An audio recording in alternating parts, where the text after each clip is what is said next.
ঢাকা ৭ আসনের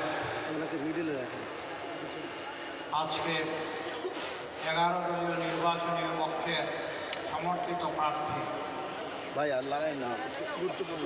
দাঁড়িপাল্লা প্রতীকের প্রার্থী আপনাদের সকলের সুপরিচিত বিশিষ্ট ব্যবসায়ী আলহাজ হাফিজ এনায়েতুল্লাহ সমর্থনে এই নির্বাচনী জনসভার সম্মানিত সভাপতি, সভামঞ্চে বসা প্রথিত যশা রাজনীতিবিদ, বিশিষ্ট মুক্তিযোদ্ধা, নেতা প্রাক্তন মুক্তিযোদ্ধা, এলডিপির সম্মানিত চেয়ারম্যান ডক্টর কর্নেল অলি আহমদ বীর বিক্রম, বন্ধু সংগঠন সমূহের সম্মানিত নেতৃবৃন্দ, জামাত ইসলামী ছাত্র শিবিরের নেতৃবৃন্দ, প্রিয় এলাকাবাসী ভাই ও বোনেরা, সাংবাদিক বন্ধুগণ, অনেকক্ষণ ধরে চলা এই জনসভা আপনারা সকলের বক্তব্য গভীর ধৈর্য সহকারে আগ্রহ নিয়ে শুনেছেন। এর বাইরে খুব বেশি বলার মতো আমার কাছে কিছু নেই। আমি তাদেরই বক্তব্যের কিছু পুনরাবৃত্তি করি। আপনাদের সহযোগিতা, দোয়া, ভালোবাসা চেয়ে ইনশাআল্লাহ আমার বক্তব্য আমি শেষ করতে চাই। সম্মানিত এলাকাবাসী, আমরা সময়ের এমন একটি বাস্তবতায় এসে দাঁড়িয়েছি যেই সময়টা হাতছানি দিয়ে আমাদেরকে ডাকছে আর বলছে, সামনে হয় তোমাদের জন্য আলোকিত জীবন, না হয় অন্ধকার। তোমরা কি আলোকে বেছে নিবে নাকি অন্ধকারকে বেছে নেবে? 54 বৎসরের দুর্নীতি এবং দুঃশাসনের নিচে চাপা পড়া বাংলাদেশ আজকে উঠে দাঁড়াতে চায়। কে তারে ডানা ধরে হাত ধরে শক্ত করে উঠিয়ে দেবে, সেই অভিভাবকের প্রতীক্ষায় এখন বাংলাদেশ। 18 কোটি মানুষের এই বাংলাদেশ দীর্ঘ যাতনা, জুলুম, নির্যাতনের পর 24 জুলাইয়ে আমাদের কলিজার টুকরা সন্তানেরা, যুবক যুবতীরা সেদিন উঠে দাঁড়িয়েছিল আর তারা বলেছিল আমরা দাঁড়িয়ে গেলাম। আপনারা দেখেছেন ওই ভয়াবহ দিনে ফ্যাসিস্ট সরকারের স্বরাষ্ট্রমন্ত্রী নির্দেশ দিচ্ছেন, তোমরা দাঁড়িয়ে আছো কেন? গুলি কি শেষ হয়ে গেছে? তোমাদের অস্ত্র থেকে গুলি বের হয় না কেন? তখন একজন কর্তব্যরত খুনি অফিসার জবাব দিয়েছিল, স্যার গুলি একটারে মারি, একটাই পড়ে, দ্বিতীয়টা দাঁড়িয়ে যায় স্যার। এইভাবে যে জাতির সন্তানেরা দাঁড়িয়ে যায় তাদেরকে পরাজিত করার শক্তি কারণে। সম্মানিত ঢাকাবাসী, আপনারা ইতিহাসের অনেক বেদনাদায়ক ঘটনার সাক্ষী। সর্বশেষ ঘটনাটি সারা বাংলাদেশকে, বিশ্বকে নাড়া দিয়েছে। এই আপনাদের এলাকায়, মিরপুর এলাকায় নিজের দলের একজন লোককে, ওই দলের যারা চাঁদাবাজ, তারা এসে তার কাছে চাঁদা চেয়েছে। সে চাঁদা দিতে অস্বীকৃতি জানিয়েছে। স্পষ্ট দিবালোকে তাকে দফায় দফায় পাথর মেরে, মৃত্যু নিশ্চিত হওয়ার পরেও আবার পাথর মেরেছে, নির্মম মেরে তাকে খুন করেছে। যে দলের কর্মীরা চাঁদার নেশায় নিজের ভাইকে, বন্ধুকে, সহকর্মীকে পর্যন্ত ছেড়ে কথা বলে না, জীবনটাই নিয়ে নেয় চাঁদা না পেলে, সেই দল সম্পর্কে আমাদের অনেক চিন্তা ভাবনার প্রয়োজন আছে। ডক্টর কর্নেল অলি আহমদ বীর বিক্রম দীর্ঘদিন একটি রাজনৈতিক দলের অংশই শুধু ছিলেন না, সামনে থেকে তিনি নেতৃত্ব দিয়েছিলেন। তিনি সফলভাবে তার এলাকা থেকে বারবার নির্বাচিত হয়েছিলেন। জ্যেষ্ঠ নেতা হিসেবে মন্ত্রিত্বের গুরুদায়িত্ব পালন করেছিলেন। তিনিও শেষ পর্যন্ত সেই ঠিকানায় থাকেন। আমরা আমাদের ভাইদেরকে বলবো, দীর্ঘদিন আমরা একসাথে ছিলাম, সুখে দুঃখের অংশীদার ছিলাম। আপনারাও নির্যাতিত ছিলেন, আমরাও নির্যাতিত ছিলাম। আমাদের নির্যাতনের ধরনটা একটু ভিন্ন। এক এক করে আমাদের 11 জন সিনিয়র দায়িত্বশীল নেতাকে ঠান্ডা মাথায় বিচারের নামে অবিচার করে খুন করা হয়েছে। তাদের 5 জনকে ফাঁসিতে ঝুলিয়ে নির্মমভাবে হত্যা করা হয়েছে, আর 6 জনকে জেলের ভিতর মৃত্যুর দিকে ঠেলে দিয়ে মৃত্যু নিশ্চিত করা হয়েছে। 2 জন আমিরে জামাত থেকে শুরু করে একজন বিশ্ববিখ্যাত মুফাসসিরে কোরআন, যিনি বাংলাদেশের বিপুল সংখ্যক মানুষের অন্তরে ভালোবাসার একটা বিছানা পেতে নিয়েছিলেন, তাকেও শেষ পর্যন্ত রহস্যজনকভাবে খুন করা হয়েছে। মহান আল্লাহ তাআলার দরবারে দোয়া করে আল্লাহ তাদের সকলকে শহীদ হিসাবে করুন। সেই যে 2009 সালের 25 এবং 26 ফেব্রুয়ারি ঢাকার পিলখানায় বিডিআর সদর দপ্তরে পরিকল্পিতভাবে বাংলাদেশ সেনাবাহিনীর 57 জন দেশপ্রেমিক, চৌকস, প্রতিশ্রুতিশীল সেনা অফিসারকে হত্যা করে হত্যার রাজনীতির সূচনা হয়েছিল। তা 24-এর 5 আগস্ট পর্যন্ত অব্যাহত ছিল। এ দীর্ঘ সময়ে আমরা আমাদের হাজারো কর্মীকে হারিয়েছি। তারা মিনিমাম বিচারটাও পায়নি, আদালতের মুখও দেখেনি। কিভাবে তাদেরকে হত্যা করা হয়েছে আল্লাহ তাআলা তার সাক্ষী, দেশবাসী তার সাক্ষী। সাজানো নাটক সাজানো হয়েছে, হাত পা বেঁধে তাদেরকে গাড়ি থেকে নামানো হয়েছে, পিছন থেকে গুলি করে খুন করা হয়েছে। আর বলা হয়েছে অস্ত্র উদ্ধার করতে নিয়ে যাওয়া হয়েছিল, তার সমর্থকরা এসে হামলা করলে আমরা পাল্টা গুলি চালাই, তাতেই সে মারা যায়।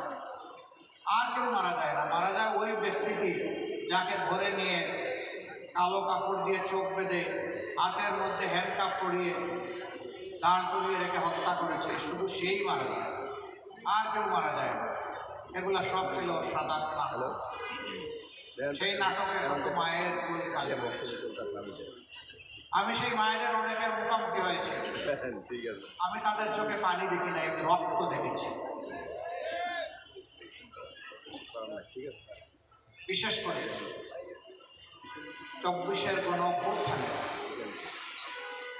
অনেক মা তার সন্তানকে হারিয়েছে, অনেক পিতা তার সন্তানকে হারিয়েছে, অনেক যুবতী বোন তার কলিজার টুকরা স্বামীকে হারিয়েছে, অনেক অবুঝ শিশু তার পিতাকে হারিয়েছে, তার মাকে হারিয়েছে, ভাই তার বোনকে হারিয়েছে।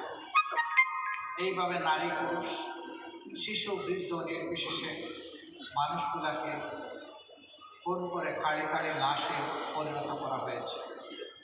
ছুপ ছুপ রক্ত দিয়ে গোটা বাংলাদেশের জমিনকে ভরে দেওয়া হয়েছে। বাংলাদেশ জামাতে ইসলামের সব অফিস, কেন্দ্রীয় কার্যালয়ের থেকে শুরু করে সবগুলা 13.5 বছর বন্ধ করে রাখা হয়েছে। আমাদের নিবন্ধন বাতিল করা হয়েছে, আমাদেরকে নিষিদ্ধ করা হয়েছে। এমন কোনো জুলুম নাই যা আমাদের উপর করা হয় নাই। এমন আমাদের নেতৃবৃন্দের ঘর দুয়ার বোর্ডুজারকে ভেঙে চুরমার করে দেওয়া হয়েছে। আমাদের যুবক ছেলেদেরকে ধরে নিয়ে তাদেরকে ইলেকট্রিক শক দেওয়া হয়েছে। রিমান্ডে নিয়ে তাদেরকে অকথ্য ভাষায় গালিগালাজ করা হয়েছে এবং তাদের উপর পাশবিক নির্যাতন করা হয়েছে। কান্নারত অবস্থায় হাউ মাউ করে যখন বাঁচার জন্য আকুতি করছে, তখন ফোনে তার মার সাথে লাগিয়ে দেওয়া হয়েছে, মা আমাকে বাঁচাও, তোমরা এতটা টাকা নিয়ে আসো তাহলে আমার জীবন বাঁচবে। এই কাহিনী ছিল আমাদের নিত্যদিনের সঙ্গী। আমি আমার নিজের কথাই বলবো, আমি দেশে ছিলাম, জেলের ভিতরে ছিলাম না। টানা 10 মাস আমি আমার পরিবারের কোনো সদস্যের মুখ দেখতে পারিনি। এই অবস্থা শুধু আমার ছিল না, লক্ষ লক্ষ মানুষের ছিল। শুধু জামাতে ইসলামের নেতাকর্মীর ছিল না, বিএনপি সহ সকল দলের নেতাকর্মী যে বীর মুক্তিযোদ্ধা যুদ্ধের সূচনা লগ্নে তিনি চিৎকার দিয়ে সাহস করে সিংহের মতো গর্জন করে বলেছিলেন, ওই রিভল্ট, হে পাকিস্তান সেনাবাহিনী এবং শাসক, তোমাদের বিরুদ্ধে আমরা বিদ্রোহ করলাম। অস্ত্র হাতে নিয়ে যুদ্ধ নেমেছিলেন সেই বীর বিক্রম মুক্তিযোদ্ধাকেও তারা রেহাই দেয়নি। চট্টগ্রামের আদালতে আইনকে সম্মান করে একটি মামলায় হাজিরা দিতে গেলে তারপর হামলা করে তার মাথা ফাটিয়ে তাকে রক্তাক্ত করা হয়েছিল।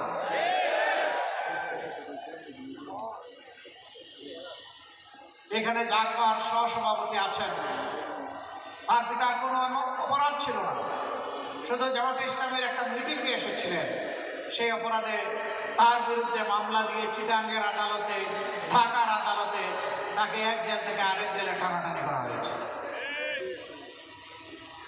এ সময় পাশে থেকে সারা দেশবাসী আমাদেরকে সাহস দিয়েছেন, দোয়া করেছেন, সাহায্যের হাত বাড়িয়ে দিয়েছেন, আমাদেরকে তারা ভালোবেসে আশ্রয় দিয়েছে।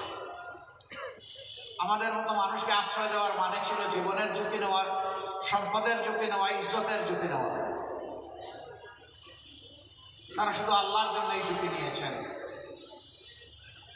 আমাদেরকে আশ্রয় দেওয়ার অপরাধে অনেককে গ্রেফতার করা হয়েছে, জেলে পুরা হয়েছে, নেওয়া হয়েছে আমাদের সাথে।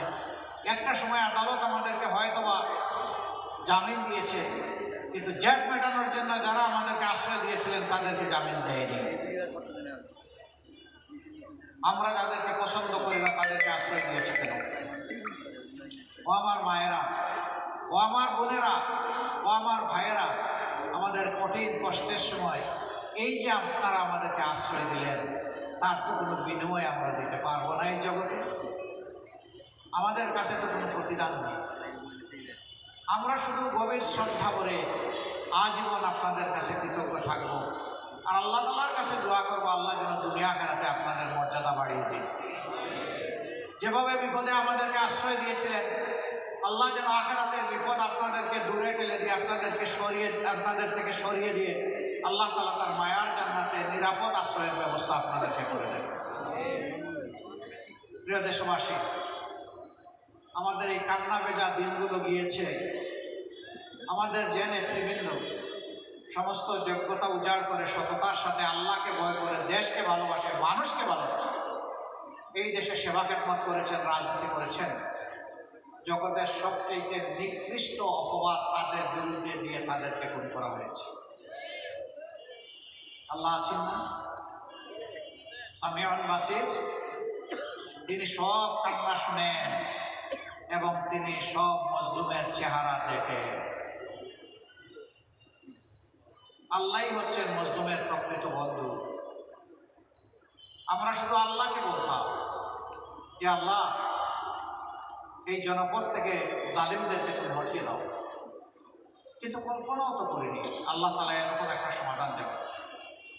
আলহামদুলিল্লাহ, আমরা সেজদায় করেছি। 5 তারিখ আমরা উল্লাস করি নাই, মিছিল করি নাই, স্লোগান দিই নাই, আমরা সেজদায় পড়ে কেঁদে কেঁদে আল্লাহ তাআলার শুকরিয়া আদায় করেছি। নিজেদের জন্য, প্রিয় জাতির জন্য। আল্লাহ তাআলা প্রিয় জাতিকে সেইভাবেই নাজাত দিয়েছে। সম্মানিত ভাই বোনেরা, নামাজ শুরু হয়েছে এক এক জায়গায়, অবশ্যই এক এক সময়, আমরা সংক্ষেপে বলেই বিদায় নিই। আজকে আপনাদেরকে আমি স্পষ্টভাবে বলতে চাই, গণভোটে হ্যাঁ মানে হচ্ছে আপনি আজাদির পক্ষে, গণভোটের না তার অর্থ হচ্ছে আপনি গোলামের পক্ষে। গোলামি না আজাদি, গোলামি না আজাদি। তাহলে ইনশাআল্লাহ 12 তারিখ ভোট হবে হায়ের পক্ষে। হাত তুলুন। আলহামদুলিল্লাহ, ঘরে ঘরে আমরা হায়ের পক্ষে ভোট সংগ্রহ করবো ইনশাআল্লাহ। ইনশাআল্লাহ হা বিজয়ী হবে ইনশাআল্লাহ। হা ন্যায়ের পক্ষে, সত্যের পক্ষে, আধিপত্যবাদের বিরুদ্ধে, ফ্যাসিবাদের বিরুদ্ধে। ফ্যাসিবাদ যাতে আর ফিরে না আসে এই জন্যই হা। যারা ফ্যাসিবাদের পৃষ্ঠপোষক তারা বলবে না, আমরা যারা ফ্যাসিবাদ চাই না দেশবাসী বলবো হা। ইনশাআল্লাহ দেশবাসীর হাই বিজয়ী হবে ইনশাআল্লাহ। 2 নম্বর, আমরা 11টি দল এক হয়ে আপনাদের খেদমতে এসেছি। আমাদের কোনো খায়েশ নাই গদি অলঙ্কৃত করে, মানুষের টাকা চুরি করে, লুটপাট করে বিদেশে বিকম্পনা গড়ার আমাদের কোনো ইচ্ছা নেই। আমরা আপনাদের আমানতের পাহারাদার হতে চাই, চৌকিদার হতে চাই। যদি আমাদের উপরে আমানত দেন, আল্লাহ যদি হায়াতে বাঁচায় রাখেন, 5টা বছর আমরা আপনাদের চৌকিদারের দায়িত্ব পালন করব। অতীতে যারা নির্বাচিত হয়েছিলেন তারা দেশের মালিক বলেছিলেন, আমরা স্পষ্ট ঘোষণা করেছি আমরা মালিক হব না, ইনশাআল্লাহ আমরা সেবা করব। মা বোনেরা এখানে এসেছেন, জুলাই যুদ্ধে তাদের অবদান ছিল না? ঢাকা বিশ্ববিদ্যালয়ের ছেলেদেরকে যখন কাবু করে ফেলেছিল তখন 2টা জায়গা থেকে বিস্ফোরণ ঘটেছিল। একটা হচ্ছে প্রাইভেট বিশ্ববিদ্যালয় সমূহের শিক্ষার্থীরা, ছেলেমেয়েরা বের হয়ে এসেছিল। আরেকটা হলো মায়েরা তাদের সন্তান, কচি সন্তান তুলে নিয়ে রাস্তায় নেমে এসেছিলেন। এটা গোটা জাতিকে উজ্জীবিত করেছিল। আমরা মায়েদের কাছে ঋণী, আমরা ওই সমস্ত তরুণ তরুণী, যুবক যুবতীদের কাছে ঋণী। আজীবন তাদেরকে শ্রদ্ধা জানিয়েই যাবো ইনশাআল্লাহ। এই বাংলাদেশকে নারী পুরুষ সকলে মিলে সমবেতভাবে গড়ে তুলবো ইনশাআল্লাহ। আমরা কোনো ব্যবধান ধর্মে, বর্ণে, জাতে পাতে আমরা রাখবো না। আমরা এই জাতিকে বিভক্তিতে আর দেখতে চাই না, আমরা একটা ঐক্যবদ্ধ জাতি চাই। যারা বিভক্তির পক্ষে কথা বলবে ধরে নিতে হবে তারা দেশকে ভালোবাসে না, তারা মানুষকে ভালোবাসে না। যারা পিছন নিয়ে কামড়া কামড়ি করবে বুঝতে হবে তাদের সামনে আগানোর কোনো চিন্তা নাই এবং যোগ্যতা নাই। আমরা পিছন নিয়ে কামড়া কামড়ি করতে চাই না, আমরা সামনে এগিয়ে যেতে চাই জাতিকে সাথে নিয়ে ইনশাআল্লাহ। এই 7 আসনের অনেক সমস্যা আছে আমরা জানি, এটা পুরান ঢাকা, অর্থাৎ এটাই Dhaka. Old is gold, gold is old and old is gold. সোনা যত পুরান হয় তত মজবুত হয়, খাঁটি হয়। আর পুরাতন জিনিস যখন অতি পুরাতন হয়ে যায় তখন এটা সোনায় পরিণত হয়ে যায়। আমরা পুরান ঢাকাকে আধুনিক বানাবো না, আমরা পুরান ঢাকাকে সোনা বানাবো ইনশাআল্লাহ। সেই সুযোগটা আপনারা আমাদের হাতে তুলে দেন, আমরা কথা দিচ্ছি, কথা রাখবো ইনশাআল্লাহ। আমরা 5 তারিখের পরে বলেছিলাম আমরা চাঁদাবাজি করবো না, আমরা কি চাঁদাবাজ? আমরা বলেছিলাম আমরা দুর্নীতি করবো না, আমরা কি দুর্নীতিবাজ? বলেছিলাম মামলা বাণিজ্য করবো না, আমরা কি মামলাবাজ? আমরা কথা যখন রেখেছি কথা তখন রাখবো ইনশাআল্লাহ। এখন যারা বলবেন আমাদের বাইরে গিয়ে যে আমরা দুর্নীতিমুক্ত বাংলাদেশ আপনাদেরকে উপহার দেব, আগে দুর্নীতিমুক্ত বাংলাদেশ গড়ার আগে নিজেদেরকে আগে দুর্নীতিমুক্ত করব। বগলের নিচে ঋণ খেলাফিদেরকে নিয়ে সংসদ নির্বাচন করবেন আর জনগণকে আপনারা ন্যায় ইনসাফের বাংলাদেশ উপহার দেবেন।